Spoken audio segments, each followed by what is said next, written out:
Good morning sir. Good morning बेटा।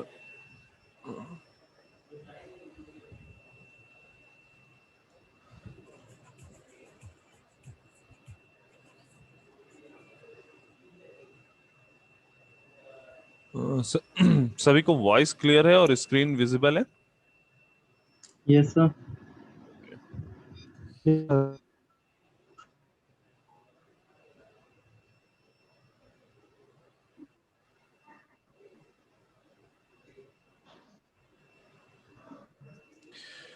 Okay. अभी तक हमने जो बात की, हमने देखा कि हाँ किस तरह से हम इलेक्ट्रॉन और होल का कंसंट्रेशन फाइंड आउट कर सकते हैं। जब हम किसी इंट्रिंसिक सेमीकंडक्टर में बात करते हैं तो वहाँ पे कंसंट्रेशन क्या होता है। जब हम एक्सट्रिंसिक सेमीकंडक्टर की बात करते हैं तो वहाँ पे होल इलेक्ट्रॉन होल का कंसंट्रेशन कैसे फर्मी लेवल के साथ चेंज होता है, और फर्मी लेवल की पोजीशन बेसिकली क्या क्या होती है, कहाँ कैसे फर्मी लेवल की पोजीशन में मूवमेंट होता है, क्या क्या पैरामीटर्स होते हैं जो फर्मी लेवल को अफेक्ट करते हैं। ठीक।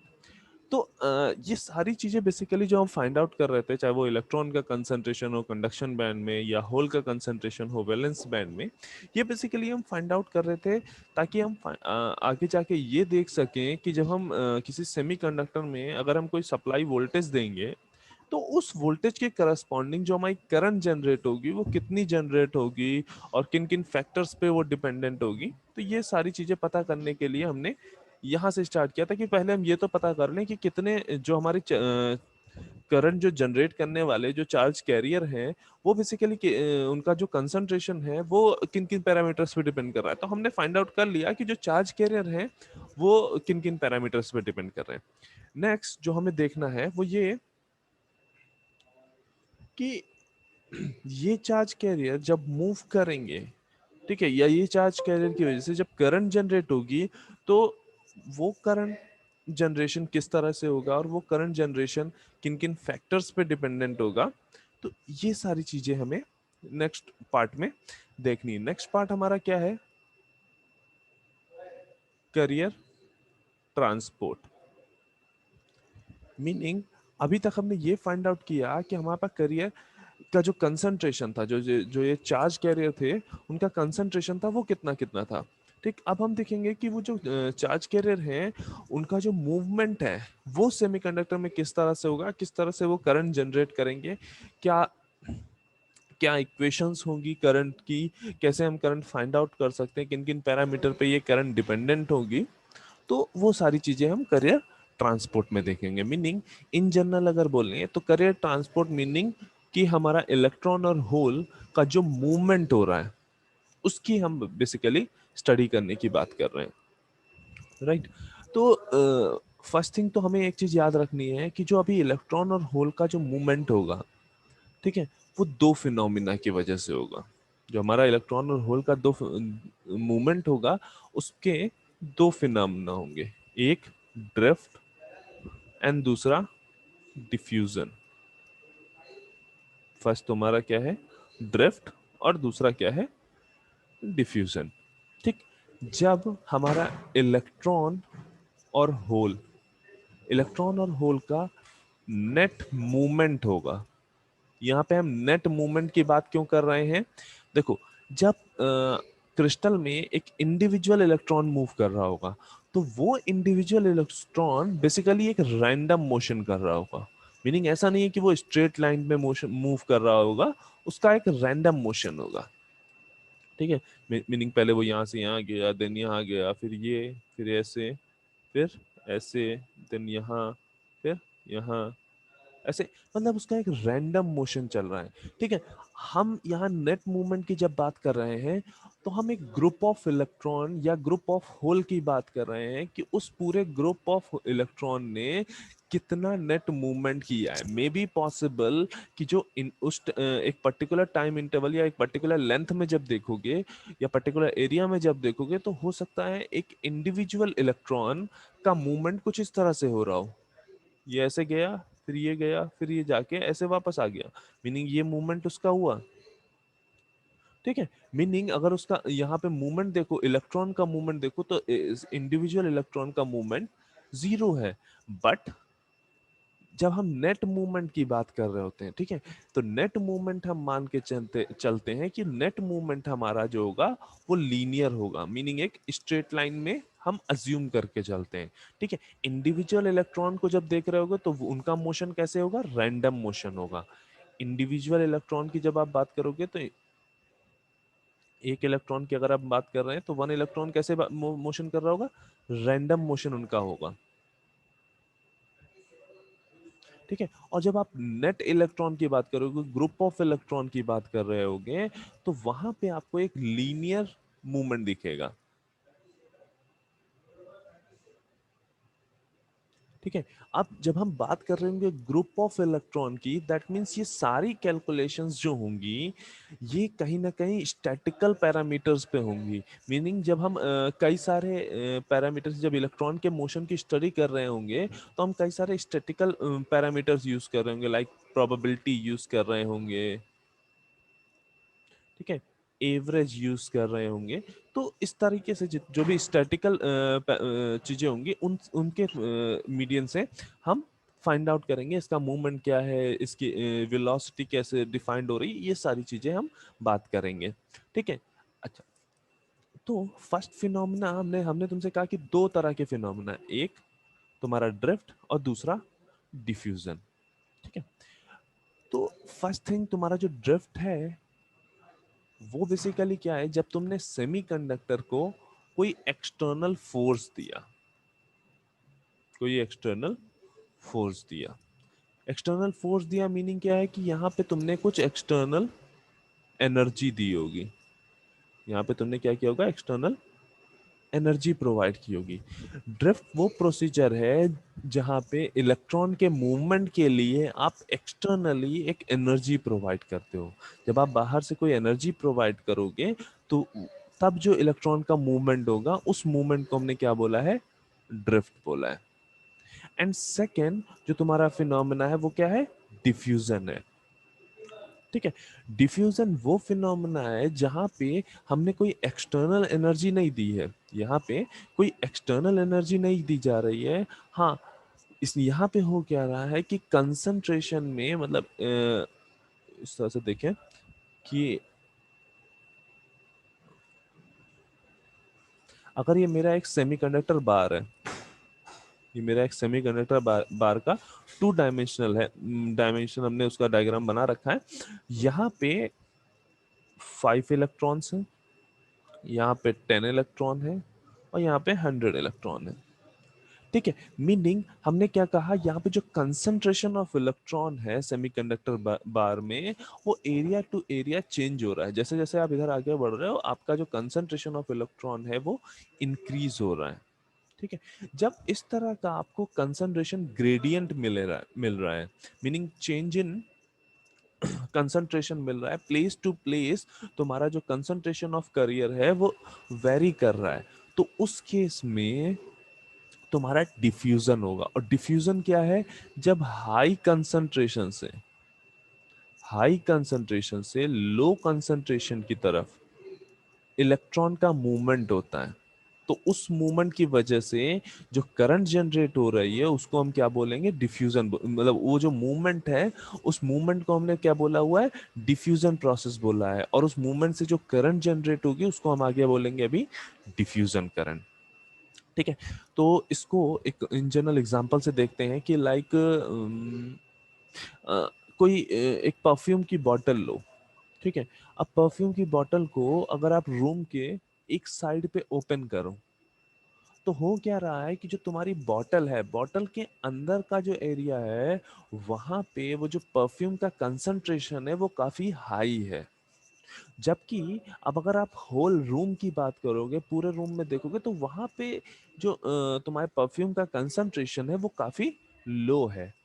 और तो उसकी वजह से क्या होगा, तुम्हारा हाई कंसंट्रेशन से लो कंसंट्रेशन की तरफ इन परफ्यूम के जो पार्टिकल्स हैं उन पार्टिकल्स का मूवमेंट होगा, और उसी की वजह से तुम्हें पूरे कमरे में उस परफ्यूम की स्मेल मिलने लगती है, ठीक है। इसी तरह से एक और एग्जांपल देख सकते हैं, लाइक हमारे पास अगर दो वाटर टैंक हैं, ठीक है, एक हमारे पास बड़ा वाटर टैंक है और एक हमारे पास छोटा वाटर टैंक है। तो इन जनरल घरों में अगर हम वाटर टैंक की बात करते हैं तो उन्हें हम क्या करते हैं, एक पाइपलाइन से ऐसे अटैच कर देते हैं, ठीक है। और जैसे जैसे आप इस वाले वाटर छोटे वाले वाटर टैंक का पानी कम करते जाते हो, मान लो पहले ऐसा इतना था, फिर जैसे जैसे इस वाटर टैंक का पानी कम होता जाता है, बड़े वाले वाटर टैंक से अपने आप पानी इधर की ओर मूव करता है, ठीक है। ये मूवमेंट भी क्या है, यहाँ पे वाटर का कंसंट्रेशन जो था वो हाई था और यहाँ पे वाटर का कंसंट्रेशन लो था। और इस हाई कंसंट्रेशन से लो कंसंट्रेशन की तरफ जब वाटर पार्टिकल्स का मूवमेंट हुआ तो उस मूवमेंट को हमने क्या बोला है, डिफ्यूजन, ठीक है। और इन केस इन्हीं वाटर टैंक को हम एक मोटर लगा के अगर इस वाटर टैंक को हम फिल कर रहे होते, इस वाटर टैंक को अगर हम एक मोटर लगा के फिल कर रहे होते, तो क्या हो रहा होता, हमने एक एक्सटर्नल फोर्स लगाया, उस उस एक्सटर्नल फोर्स की वजह से तुम्हारे वाटर का मूवमेंट हुआ, इस एक्सटर्नल फोर्स की वजह से तुम्हारे वाटर का मूवमेंट हुआ। तो यहाँ पे वाटर पार्टिकल का जो मूवमेंट है वो क्या कहलाएगा, ड्रिफ्ट कहलाएगा। और यहाँ पे जब हाई कंसंट्रेशन से लो कंसंट्रेशन में आ रहा था तो उस प्रोसीजर को हमने क्या कहा था, डिफ्यूजन कहा था, ठीक है। तो फर्स्ट थिंग हमें जो करियर ट्रांसपोर्ट में डिफरेंशिएट करना है, पहली चीज क्या है कि जो तुम्हारे इलेक्ट्रॉन इंडिविजुअल इलेक्ट्रॉन है वो रैंडम मोशन करेगा, ठीक। तो हम बात जो करेंगे जब हम कोई भी फिनोमेना पढ़ रहे होंगे, चाहे वो ड्रिफ्ट पढ़ रहे होंगे या डिफ्यूजन पढ़ रहे होंगे, वहां पे हम नेट इलेक्ट्रॉन की बात करेंगे, ग्रुप ऑफ इलेक्ट्रॉन की बात कर रहे होंगे, ठीक। सेकंड हमने क्या समझा कि जो ड्रिफ्ट है, ड्रिफ्ट बेसिकली क्या है, ड्रिफ्ट वो प्रोसीजर है जिसमें हम कोई एक्सटर्नल एनर्जी दे रहे हैं और उस एक्सटर्नल एनर्जी की वजह से इलेक्ट्रॉन या वो पार्टिकल्स का मूवमेंट हो रहा है। डिफ्यूजन डिफ्यूजन वो प्रोसीजर है जहां पे जो मूवमेंट हो रहा है वो हाई कंसंट्रेशन से लो कंसंट्रेशन की तरफ एक मूवमेंट हो रहा है, यहाँ पे कोई एक्सटर्नल एजेंट नहीं है, यहाँ पे बस जो ये मूवमेंट हो रहा है वो अपने आप को इक्विलिब्रियम में लाने के लिए मूवमेंट हो रहा है। मीनिंग हम यहाँ पे यहाँ पे वाटर टैंक में जो ये वाटर है ये बेसिकली क्या कोशिश करता है कि जो दोनों टैंक्स में जो वाटर की हाइट है वो कोशिश करता है कि इक्विलिब्रियम में आ जाए, मीनिंग दोनों दोनों टैंक्स में वाटर हाइट जो हो वो इक्वल हो जाए। हमेशा जो वाटर टैंक का मूवमेंट होता है वो इसी रीजन की वजह से होता है कि हाँ जो ये वाटर है ये अपने आप को इक्विलिब्रियम में लाने की सर कोशिश कर।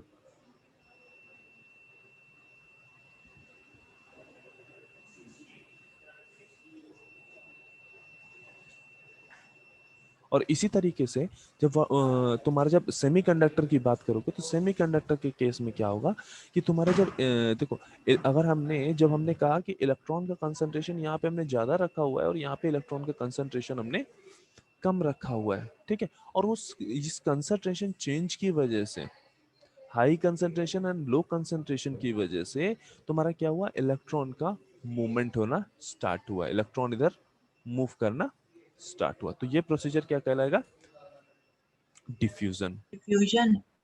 हाँ, गुड, ठीक है। नेक्स्ट थिंग जो हमें समझनी है वो ये कि जब एक इंडिविजुअल इलेक्ट्रॉन, लो यहाँ पे एक सेमीकंडक्टर की हम बात कर रहे हैं, सेमीकंडक्टर क्रिस्टल है, तो उस सेमीकंडक्टर क्रिस्टल में जब ये सेमीकंडक्टर मूव कर रहा होगा, थैंक यू, थैंक यू,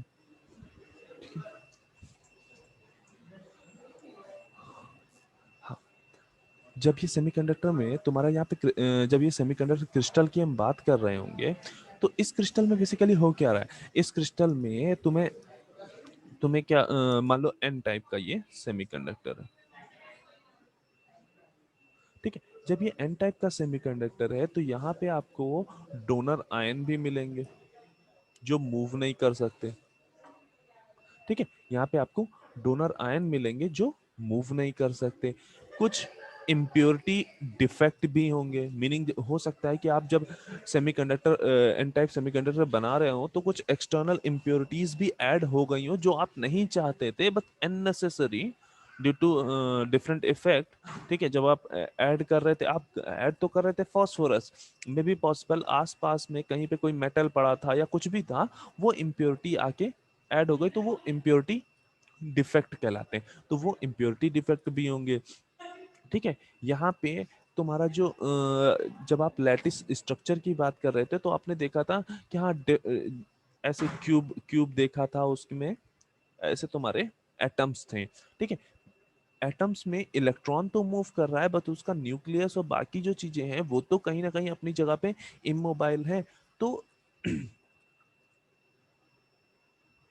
यहाँ पे हमें लैटिस एटम भी देखने को मिल रहे हैं। तो ये जो तीनों चीजों की बात हमने की, ये जो डोनर आयन हुए, जब एन टाइप केस की बात करें तो ये जो डोनर आयन हुए, ये जो इम्प्योरिटी डिफेक्ट हुआ, ये जो लैटिस एटम हुए, ये बेसिकली इमोबाइल हैं, बेसिकली इनका कोई मूवमेंट नहीं होगा, राइट।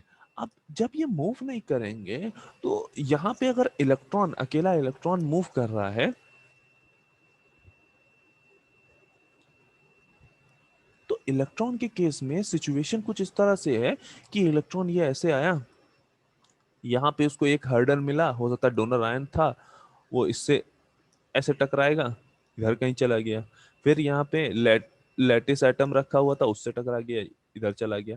मीनिंग यहाँ पे हो क्या रहा है, क्योंकि इलेक्ट्रॉन एक रैंडम मोशन कर रहा है और उसको जहाँ पे मूवमेंट करना है वहाँ पे कई सारी इमोबाइल्स चीजें रखी हुई हैं, जैसे डोनर आयन है, इम्प्योरिटी डिफेक्ट है। तो क्या होगा, ये उन सब चीजों से कहीं ना कहीं टकरा रहा होगा, और उस इन इमोबाइल चीजों की वजह से, ये जो इमोबाइल इफेक्ट्स हैं या जो इमोबाइल इम्प्योरिटीज हैं, इनकी वजह से जो इलेक्ट्रॉन का मूवमेंट है वो कहीं ना कहीं अफेक्ट हो रहा होगा। ठीक है, उनकी वजह से कुछ ना कुछ चेंजेस आ रहे होंगे इलेक्ट्रॉन के इस मूवमेंट में, राइट। तो पहला पॉइंट हमें क्या समझ में आया कि इलेक्ट्रॉन, जो इंडिविजुअल इलेक्ट्रॉन है वो रैंडम मोशन करता है। सेकेंड पॉइंट हमें क्या समझ में आया कि डिफरेंट इमोबाइल इम्प्योरिटीज होती हैं, इमोबाइल इम्प्योरिटीज होती हैं, जिनकी वजह से तुम्हारा इलेक्ट्रॉन का जो मूवमेंट है वो अफेक्ट करता है। थर्ड थिंग हमने क्या समझी कि ड्रिफ्ट एक प्रोसीजर है जिसमें हमने एक्सटर्नल एनर्जी प्रोवाइड की है, और उस एक्सटर्नल एनर्जी की वजह से इलेक्ट्रॉन या होल का मूवमेंट स्टार्ट हुआ है। और फोर्थ हमें क्या देखना है कि डिफ्यूजन वो प्रोसीजर है जहां पे इलेक्ट्रॉन का मूवमेंट हाई कंसंट्रेशन से लो कंसंट्रेशन की तरफ हो रहा है, वहां पे हमने कोई भी एक्सटर्नल एनर्जी नहीं दी है। ओके, तो अब जब हमें ये बात समझ में आ रही है,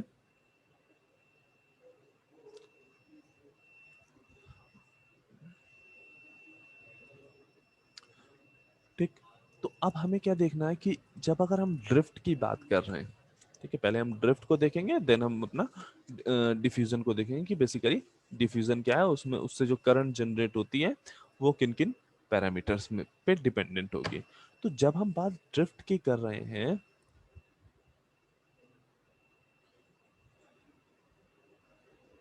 तो देखा जाए तो हो क्या रहा है, हमारे पास ये सेमीकंडक्टर बार है, उस सेमीकंडक्टर बार में हमने एक एक्सटर्नल एनर्जी देने के लिए यहाँ पे एक वोल्टेज सोर्स लगाया हुआ है, यहाँ पे हमने एक वोल्टेज सोर्स V दिया हुआ है। ठीक है, अगर इस सेमीकंडक्टर बार को हम थ्री डायमेंशनल बनाएं,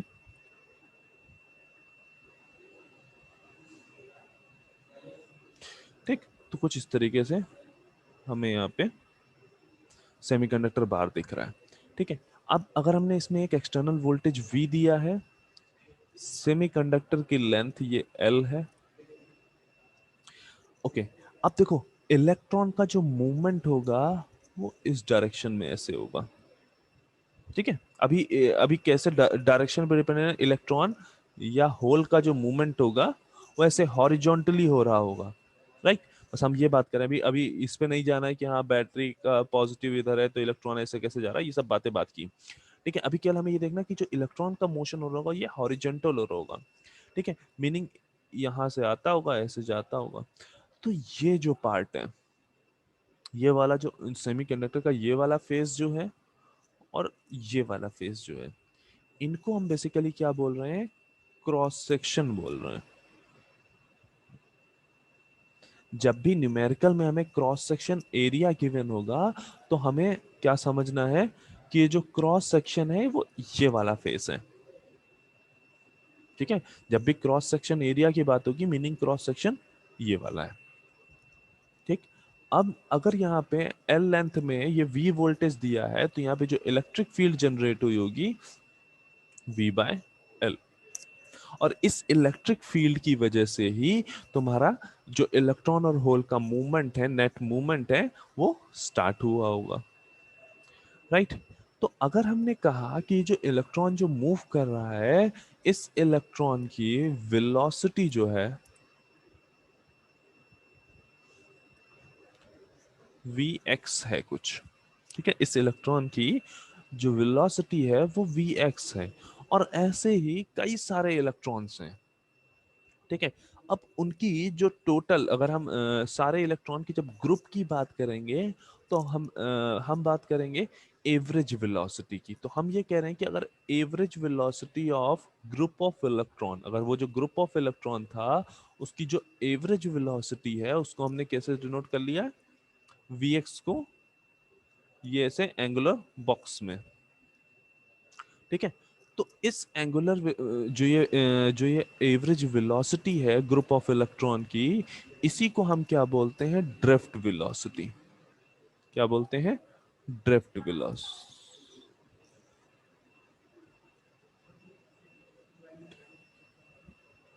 राइट, तो हमें क्या समझना है कि जब आपने एक्सटर्नल कोई एनर्जी प्रोवाइड की, उस एक्सटर्नल एनर्जी की वजह से इलेक्ट्रॉन, ग्रुप ऑफ इलेक्ट्रॉन का मूवमेंट हुआ, जिसमें इंडिविजुअल इलेक्ट्रॉन की वेलोसिटी हो सकता है कुछ वी एक्स अज्यूम की हमने, और जब उस ग्रुप ऑफ इलेक्ट्रॉन की एवरेज वेलोसिटी आप देखोगे तो वो एवरेज वेलोसिटी क्या कहलाती है, ड्रिफ्ट वेलोसिटी।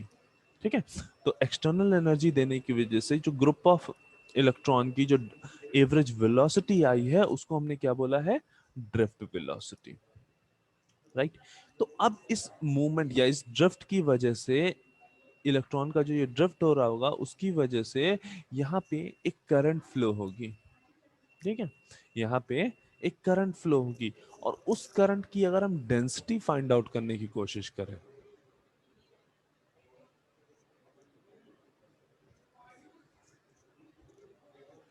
उस करंट की अगर हम डेंसिटी फाइंड आउट करने की कोशिश करें, डेंसिटी मतलब हम डेंसिटी को डिनोट करते हैं जे से, मतलब current per unit area.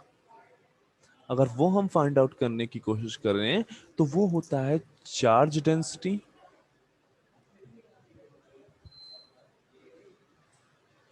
Multiply by drift velocity, multiply by drift velocity. ठीक है, ये क्या होगी, जे, इसको हमने ड्रिफ्ट लिख लिया है, क्यों, क्योंकि ये जो current density generated by drift only, यहाँ पे जिस करंट डेंसिटी की बात हो रही है वो केवल ड्रिफ्ट की बात हो रही है। क्योंकि देखो ये बात याद रखनी है कि ड्रिफ्ट और डिफ्यूजन आपस में एक दूसरे से कहीं ना कहीं इंटर रिलेटेड होंगे। रीजन कि हमने एक ही पर्टिकुलर क्रिस्टल की बात की है, उसी क्रिस्टल में इलेक्ट्रॉन का मोशन डिफ्यूजन की वजह से भी हो रहा है और ड्रिफ्ट की वजह से हो रहा है।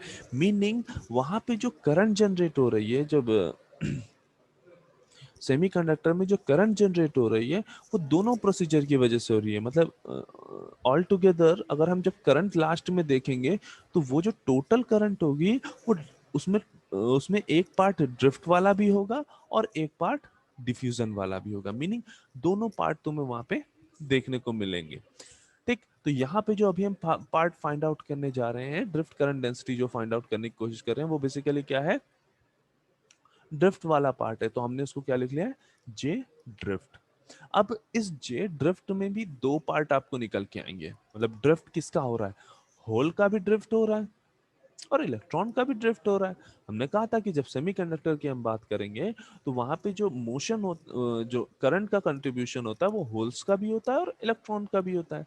तो यानी होल की वजह से जनरेटेड जो अगर होल का ड्रिफ्ट होगा तो उस ड्रिफ्ट की वजह से भी एक ड्रिफ्ट करंट जनरेट होगी, उसको हमने डिनोट किया है जे सफिक्स में पी, ड्रिफ्ट। सिमिलरली इलेक्ट्रॉन का जब मूवमेंट होगा ड्यू टू एक्सटर्नल एनर्जी, तो वहां पे एक ड्रिफ्ट करंट जनरेट होगी due two electron, right. Okay, सभी लोग एक बार रिज्वाइन कर लेंगे मीटिंग को।